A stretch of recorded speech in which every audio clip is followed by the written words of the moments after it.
monde et bienvenue dans cette 7e et dernière journée de 7 jours de teint. Aujourd'hui, un invité spécial pour mener à bien cette enquête qui va aujourd'hui se dérouler autour du nouveau fond de teint de Guerlain, donc l'essentiel. Je vous présente en avant-première mon invité spécial du jour, Bob. Ok très chers amis, donc aujourd'hui vous avez compris qu'on va tester le nouveau fond de teint de Guerlain. Donc ce fond de teint fait 65 $ canadiens chez Sephora Canada et il est au prix de 55 € sur le site de Guerlain France. Je pense aussi qu'il est disponible maintenant dans l'ensemble des Sephora en France. Parlons de ce fond de teint qui, ma foi, semble hyper prometteur. Vous étiez nombreux et nombreuses à être excités par la sortie de ce fond de teint, sachez que moi aussi. Donc, mis à part son flacon qui est assez magnifique, hein, n'est-ce pas? Regardez comment il est compact, petit et joli. Il a été créé par le designer Mathieu Lehanner. Donc voilà, déjà, on peut dire qu'il sort de l'ordinaire de par sa création artistique, n'est-ce pas? Mais ce qui est le plus extraordinaire dans ce fond de teint-là, c'est que c'est un fond de teint qui est composé à 97% d'ingrédients naturels. Un fond de teint qui respecte l'équilibre de la peau avec 97% d'ingrédients d'origine naturelle. L'essentiel n'a rien à cacher. Les 3% restants ont été sélectionnés en toute conscience. Leur fonction est de maximiser la tenue du fond de teint et sa sensorialité. Alors, ils nous disent que ce fond de teint instantanément laisse respirer la peau, hydrate et équilibre et protège de la pollution. Jour après jour, la peau nue est plus belle, le teint est plus homogène, l'apparence des pores est réduite. Donc ça, c'est après un mois d'utilisation tout de même. Hein. Le résultat du maquillage est encore plus beau, la peau est de plus en plus lisse. Je ne rêve que de ça, d'avoir une peau lisse. Fini, naturel, éclatant, tenue 16 heures, teint parfait, lumineux et frais. La texture est confortable et fondante.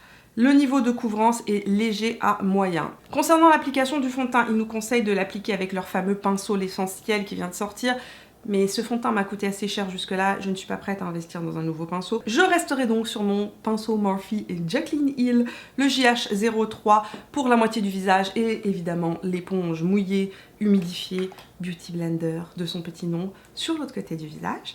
Et ils nous conseillent d'utiliser aussi leur base, donc qui est l'huile en eau jeunesse d'abeille royale, que je n'ai pas parce que la base coûte une fortune aussi. Je vais aussi m'arrêter à mes bases habituelles que j'ai mis tout au long de cette semaine, c'est-à-dire Embryolis sur mes joues et Origins sur ma zone T. Ce fond de teint se décline en 30 teintes et à l'intérieur vous avez donc 3 catégories, un peu comme ce qu'on retrouve chez Dior. Il y a le neutre, moi j'ai choisi du neutre, la couleur que j'ai prise c'est le 2N, je ne sais pas du tout si ça va m'aller mais il me semble que la couleur est pas mal. Il y a du C donc qui est cold et donc pour les sous-tons froids et le W warm qui est un sous-ton chaud. Joli petit packaging. Ah, on n'a pas parlé de la contenance de ce fond de teint.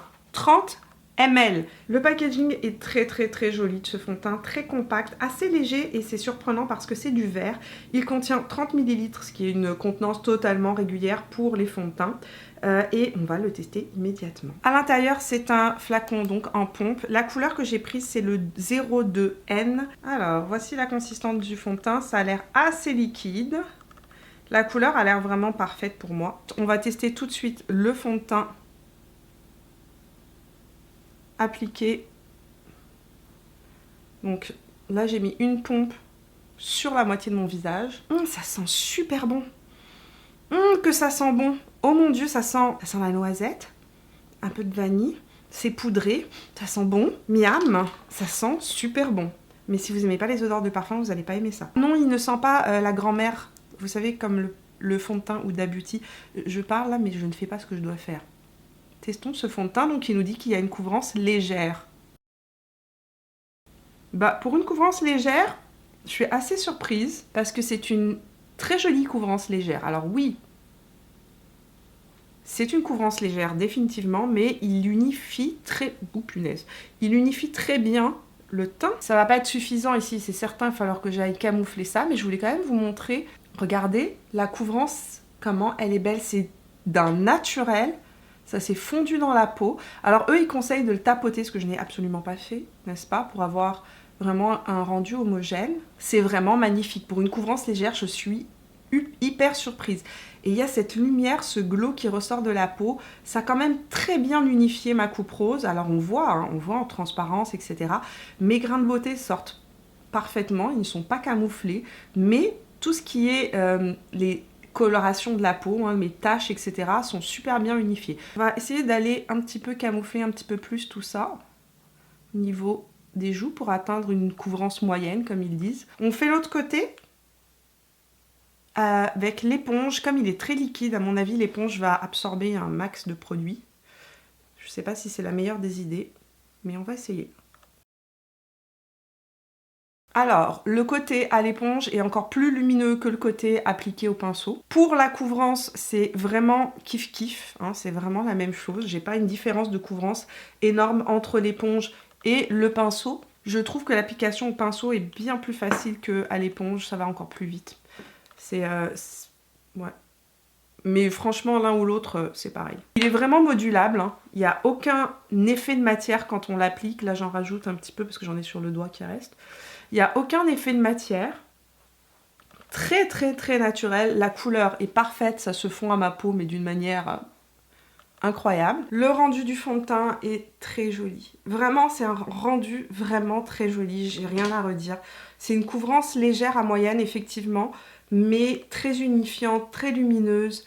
Ça ne vieillit pas la peau, ça ne marque pas les ridules sur le front. Mes pores ne sont pas marqués, je n'ai pas mis non plus de produit pour lisser mes pores. Je vais finir mon maquillage, j'ai juste 10 minutes pour terminer tout ça parce que je rejoins Driss, c'est la Saint-Valentin, on va manger ensemble. Donc je vais me dépêcher de terminer tout ça et je vous montre le résultat rapidement après 4h15 de l'après-midi. Non, je ne me suis pas maquillée cet après-midi, je me suis maquillée ce matin. Ensuite, j'ai travaillé. Ensuite, je suis sortie manger avec Driss. Je suis partie faire quelques courses, je suis rentrée, j'ai rangé la maison, j'ai recommencé à travailler et je me suis dit, Mimi, tu as oublié de revenir faire le point après maquillage. Donc me voici de retour et je n'ai fait aucune retouche. Pour information, depuis ce matin, je n'ai fait aucune retouche. Je vais vous dire en quelques mots ce que j'ai fait concernant mon maquillage. Donc, j'ai poudré ma zone T avec la poudre Veil de Hourglass. Sur mes joues, j'ai mis ce bronzer là. Donc ça, c'est la palette de Hourglass. C'est la Ambient Lighting Edit Unlocked de chez Hourglass. Donc, j'ai utilisé ce bronzer là. J'ai appliqué sur le haut de mes joues l'illuminateur de chez Essence, le Be My Highlight. Sur les joues, j'ai mis un blush. Donc ça, c'est le I'm Not Blushing de chez MAC et Patrick Star. C'était la collection de printemps l'année dernière. Donc j'ai mis un petit pêche, j'ai mis le côté le plus pêche sur la pommette. Sur les yeux, j'ai mis un Chrome Paint de chez Tarte, donc dans la couleur Frosée. Je ne sais pas si cette couleur est encore disponible. C'était une édition limitée, il me semble, qui est sortie cet été. En tout cas, c'était le Chrome Paint qui est sorti cet été.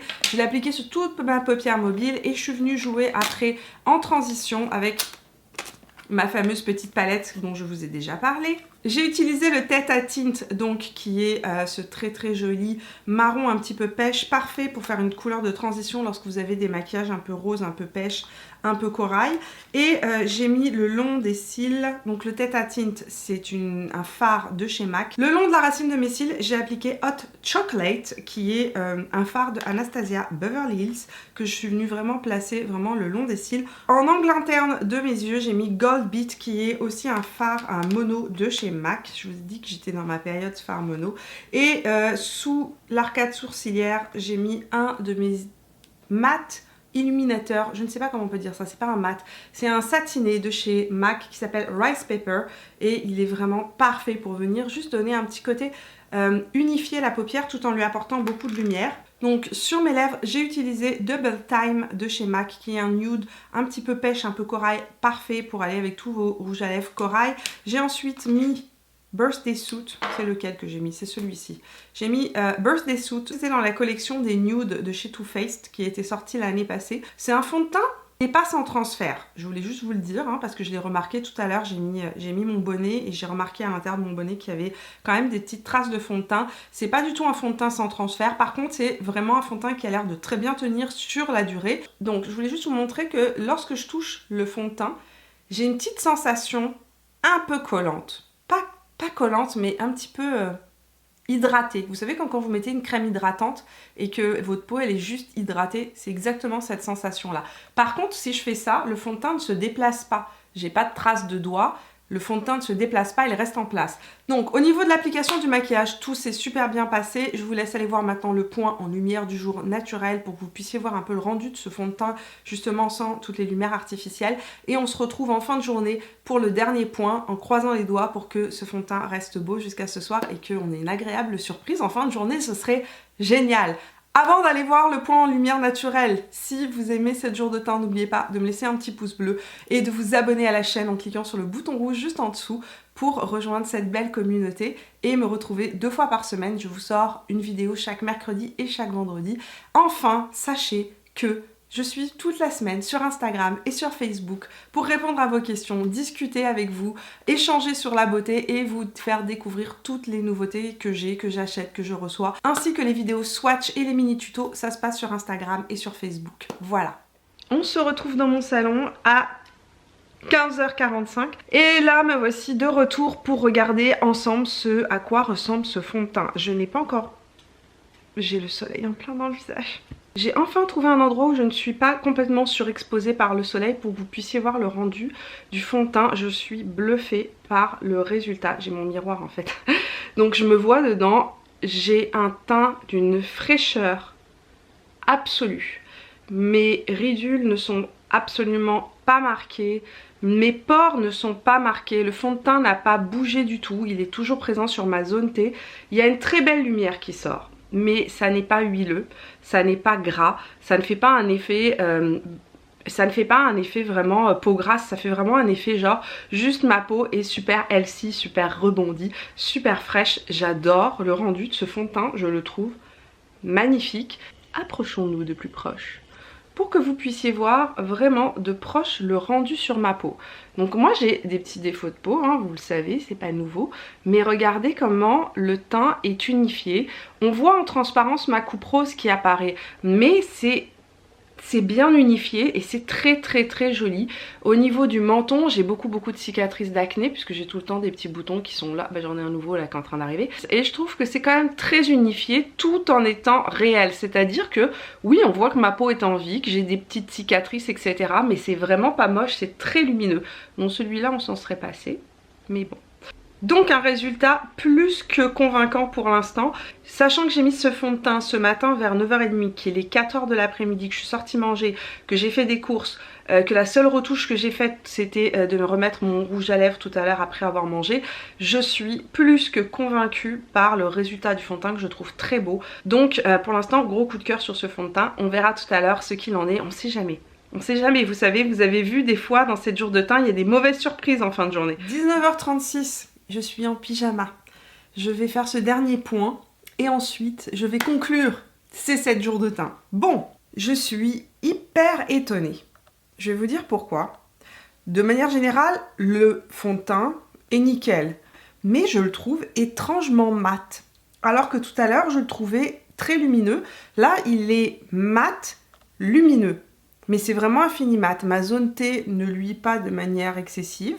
Légèrement, mon bout du nez a commencé à s'estomper, mais c'est normal, c'est parce que je me suis mouchée quand même à quelques reprises, j'ai encore quelques restes de mon rhume, mais donc généralement moi là où j'ai des pores qui sont apparents, c'est ici, et de ce côté-là, rien à redire. C'est assez surprenant, vraiment, le rendu plus mat qu'il a, et je trouve que sur les joues, il est un petit peu desséchant. Je veux absolument le retester parce que je suis vraiment très surprise de ce rendu vraiment mat qu'il a.